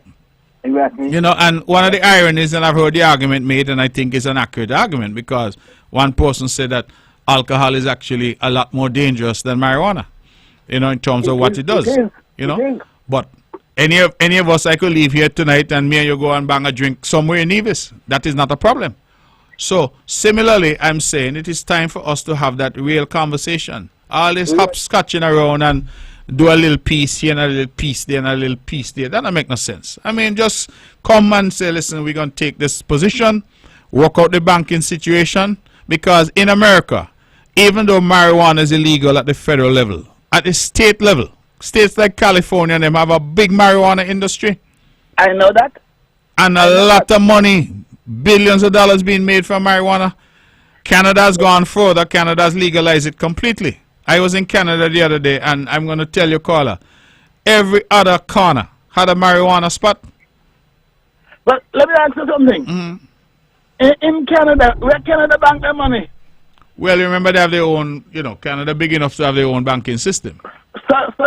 So why is it that we couldn't route to Canada? Well, in terms of banking. Well, simply because I think a lot of our, you remember the world's economy is still pegged to the US dollar. So I believe, I'm not an expert in the area, but I believe part of it is the major clearing houses would still be in places like New York and London. So, you know, a lot of banks here look for correspondent relationships, but they look for them in the US because most of the world's transactions are still happening in US dollars. So that is certainly one aspect of it. But Uruguay has legalized marijuana completely for a long time. Canada has done so. And then you have countries like Holland, which have special arrangements. But I just feel that there are models out there if we're serious. But I don't know. This is my view. I don't think we have been serious about it. And I think it's a lip service thing. We just talk. But to me, the government really should have the conversation and say, make a bold decision. And say, listen, this is what we're going to implement starting January 1st. Right? Exactly, because we're wasting time, we're wasting precious time. Exactly. So that is my view. And as I said, I believe because this diversification of the economy is important to me. I have seen what happened during COVID with tourism. And I see now the bottom drop out of CBI. Right? This country here needs alternatives. I don't think our people are quite understanding the ramifications yet, you know. Last budget address, the Prime Minister said over $200 million a year was spent on social programs.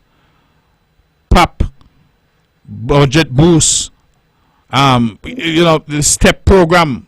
Yes. All of these things, over $200 million was spent per year, and that is because the CBI money was coming in.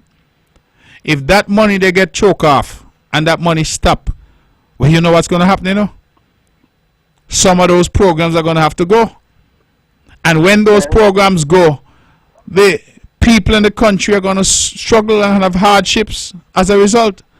So if we don't see how the ball bouncing, you know, the wicket bouncy, well, to me, you put on your helmet, you put on your pads, you put on your seat guard, and you get yourself ready. Yeah, you gear up, you gear up. So my view is, you now have to look and see, boy, listen, how this wind here blowing. Let me set my sails somewhere else. And we got to look to see what is available to us. I don't think that our people really recognize yet the difficulties that this country is going to be in if the CBI thing just get cut off. And right now, based on what I'm hearing, the revenue has fallen precipitously. So, if tourism is not going to be the complete answer, it is part of the answer. If citizenship by investment is not going to be the complete answer, we need to start the build out in Nevis. That's why we try everything with the movie business. We try now with this gaming, online gaming.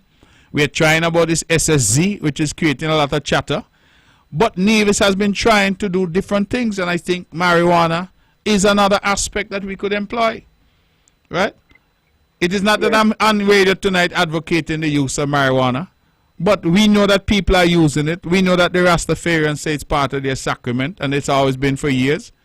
So let us stop lock up people and, imprison and harass people over ganja. And let us get to a point in the country where instead of criminalizing people, we could regulate, educate, and my favorite part, tax too, 'cause I'm going to pay some tax, eh? Tax it. Yeah, but you Huh? see that the way the thing is geared just for the government collect. That's all to it, in every aspect of it is just an avenue so that the government can collect more and more and more and more. That is how it is designed. All right, caller, we'll leave it there. Yeah, Thanks for the call. yeah. I will Okay, I will investigate that thing about landed kids because I said I'm not aware. Okay? Yes, okay then. Okay. Fine. Thanks a million. Okay, beautiful. Okay. Okay. We have about 20 minutes left and we're taking your calls. Let's go back to the phones. Good evening, caller. You're on the mark. Good evening, Premier. What happened? You don't want to hear me tonight? I'm hearing you loud and clear. I apologize. Okay. But you're on the air now. By the way, I tried to pay my debt. Was it paid? I just say, What you hung about? I don't know what you're talking about.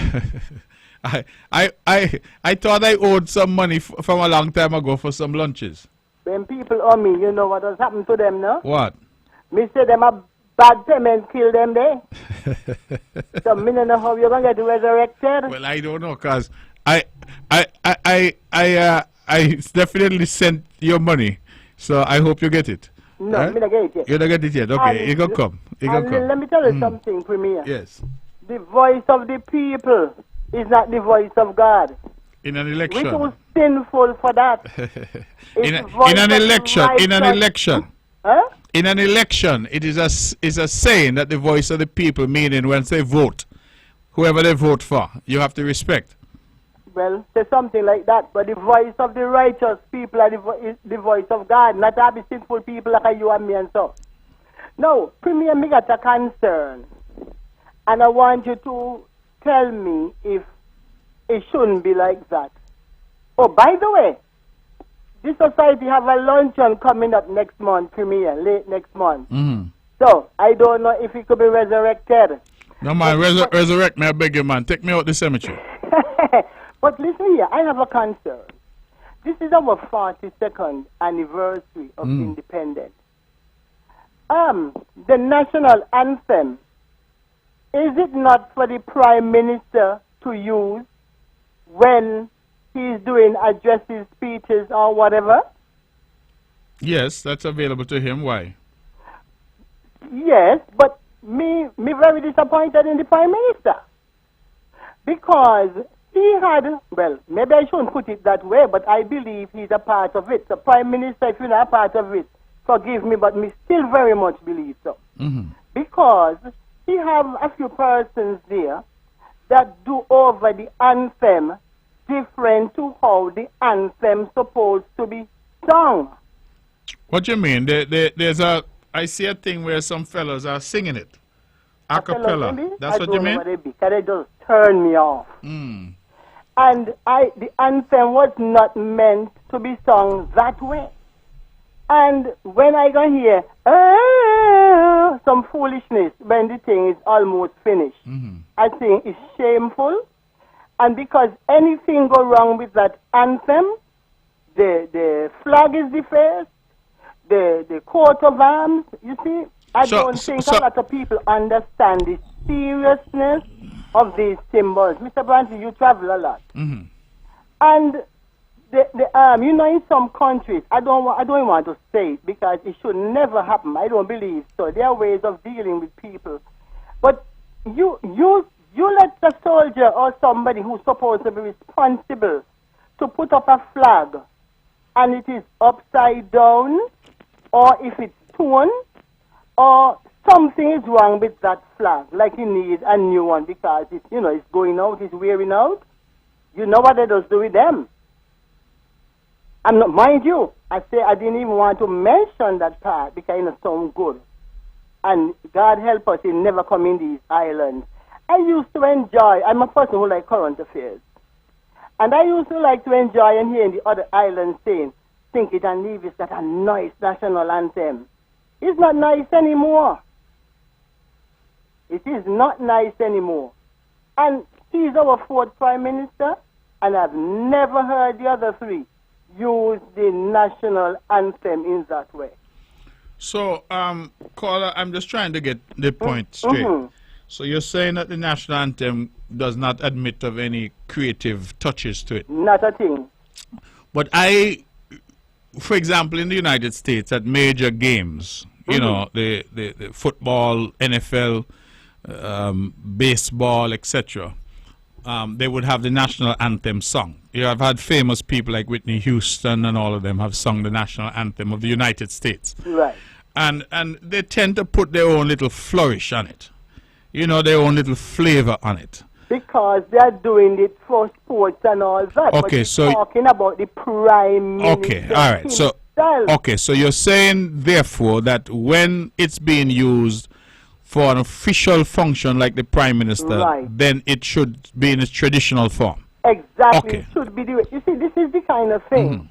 And here's where our children, the parents, they have to start teaching the little ones in the home. I remember when that national anthem was being taught to school children and all that.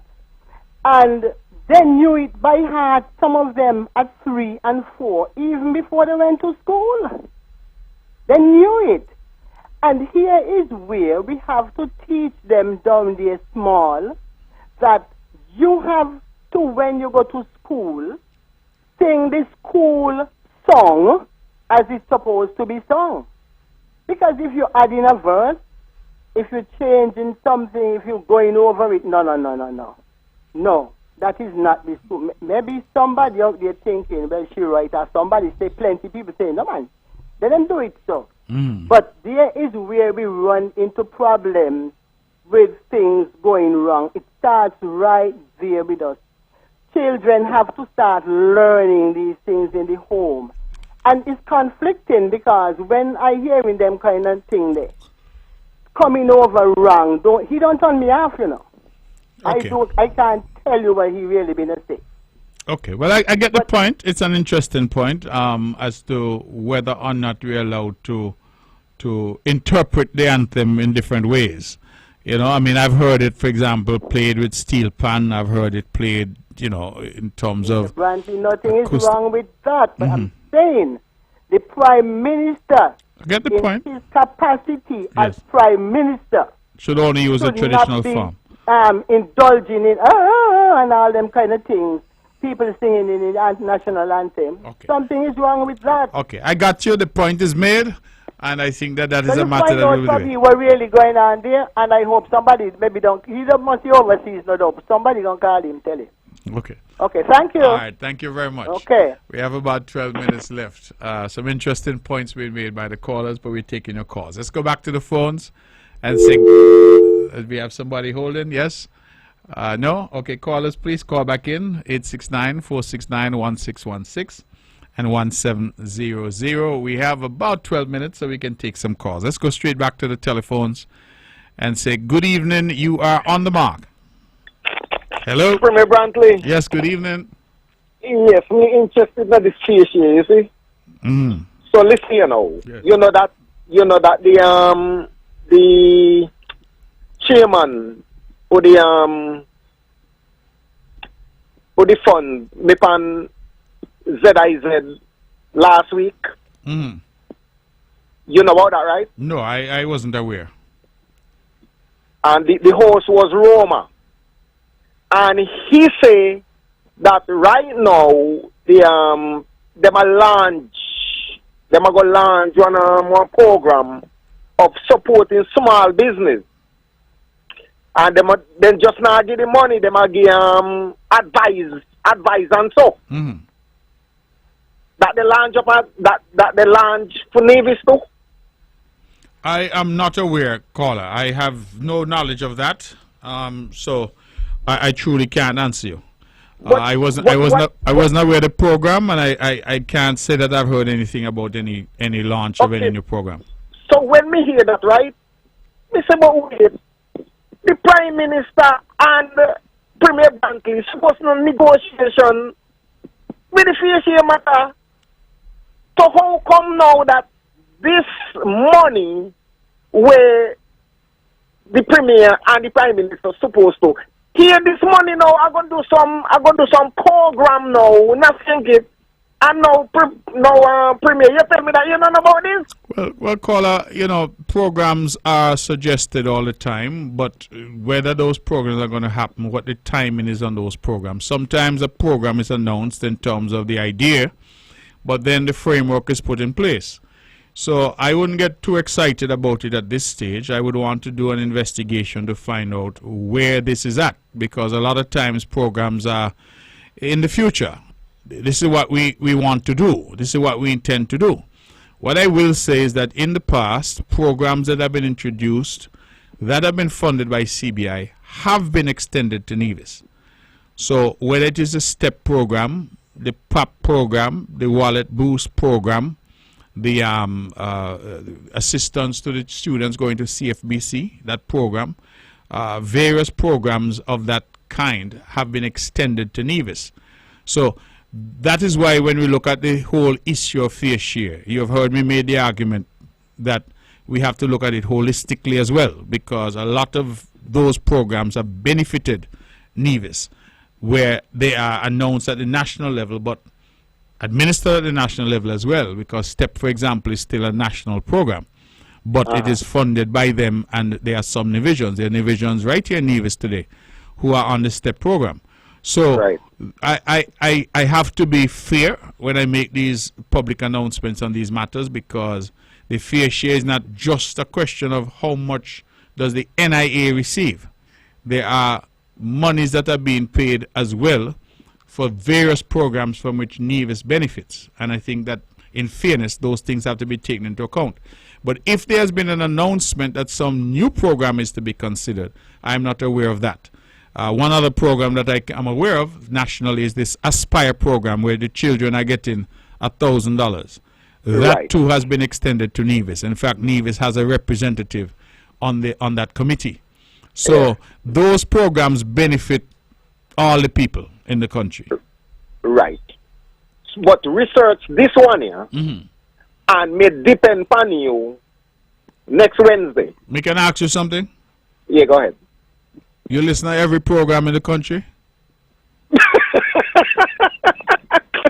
But me have to ask you, because you know what everybody say on every program. What happened? You retired? It can't be your work no way. Premier Brand, me love how you check the one in my face. But you know something? Me go take come and Premier Bradley got a good night, but me go depend heavily on you next week Wednesday. All right, boss.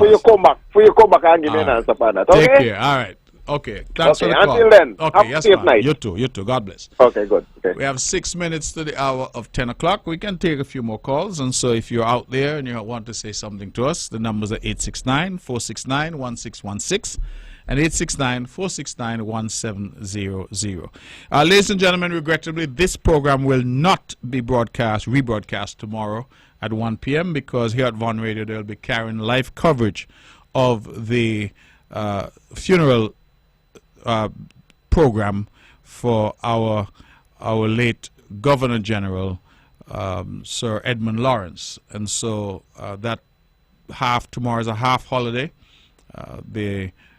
Everything closes at midday to allow persons to attend that funeral for the late Sir Edmund Lawrence. I continue to express my condolences to his family. And so tomorrow, some of us will journey to St. Kitts to be a part of that, paying our last respects and providing whatever comfort we can to his family. But in addition, it means that this program will not be rebroadcast because the radio station will be carrying that program live from St. Kitts tomorrow. And so I'm hopeful that people will make the effort to go out and to pay their last respects to Sir Edmund, Governor General, Head of State, who performed whilst he was there with distinction and who has had a very distinguished career throughout his life. He and I had a little joke whenever we encountered each other, because he has 5 daughters, if I recall correctly, and they all have either PhDs or are medical doctors. So I used to tell him that all his children are doctor, and that is a significant achievement on the part of any one family here. We can't do anything but really celebrate that. So certainly I would look forward to people going out in their numbers to just pay their last respects to Sir Edmund Lawrence. The stalwart of banking. He is credited with being the one who really put National Bank on the map and has done tremendous things during his lifetime. He had a long life, and I believe he had a good life, and he contributed much. So tomorrow this program will not be rebroadcast because Von Radio will be carrying that live. That's the information that I have. We have about 5 minutes left, and while we wait for the phones to ring, let me just remind the public that we have already started the metals cleanup of the island, where we are collecting old cars, abandoned cars. We're collecting old refrigerators and stoves and microwaves and what we call white goods. We're crushing them and we're getting them off Nevis. That's important, and we're asking for the cooperation of the general public to help us clean up this island. Help us, please. Partner with us. We want to clean up Nevis and make her even nicer. Let's go back to the phones. Good evening, caller. You're on the mark. Nicer. Let's go back to the phones. Good evening, caller. You're on the mark. Nicer. Caller, could you move away from your computer or your radio, please? Good evening. Yeah, could you move away from your computer or your radio? Yeah, could you move away from your computer or your radio? Yeah, could you move away? Hello? Hello? Hello? Yes, now I can hear you. Yeah, Mr. Brantley? Yes. I'm asking you to do me a favor. Mm-hmm. If you can please send the Honorable Janelle Powell at Hickman Village. Mm-hmm. I need to speak to her. Okay. You don't want to call her, you need her to come to see you? Yeah. Okay, and who are you so that you know where to send her? My name is Jocelyn Doe. I live at Hickman. Jocelyn Doe? Yeah. Uh-huh. Yeah, I talked to you already, and I talked to Eric, and nobody take me on, so I beg you. Please let me talk to Senala. Let me speak to her, please. All right. Okay, thank you for the call. I will certainly relay your message to her, okay? Yeah, okay. All right, good. Ladies and gentlemen, we continue to take your calls at 869-469-1616 and 1700. Those are the messages if you want to be a part of the final 2 or 3 minutes of this program for this week. On the mark. Okay, the phone has not rung. So I was saying to listeners that this cleanup program is very important to us. And we need the cooperation of the public. So when we come and we try to collect your old abandoned cars and your white goods, we are asking you please to cooperate with us. It helps us with our national security efforts. It helps us with our health efforts. It helps us to keep our island clean. So I am encouraging you please to assist us. It is part and parcel of our effort as a government to keep Nevis clean, keep Nevis healthy, and have an island that is better for our people. And so we urge you please to cooperate with us and to allow us to take those derelict vehicles off our roads and off our lots. And if you have derelict vehicles, please call Solid Waste and they will come and pick them up and sort them out for you. So we are hopeful that we can get this done and get it done in good order. So that's my request to the people of Nevis. I want to thank everyone who called, everyone who was a part of the show this evening. I thought we had some good discussions and that we put quite a bit on the table. Thank you. Have a great night. God bless you. And we look forward to engaging with you again, God willing, next week, Wednesday. Thank you. Good night and God bless.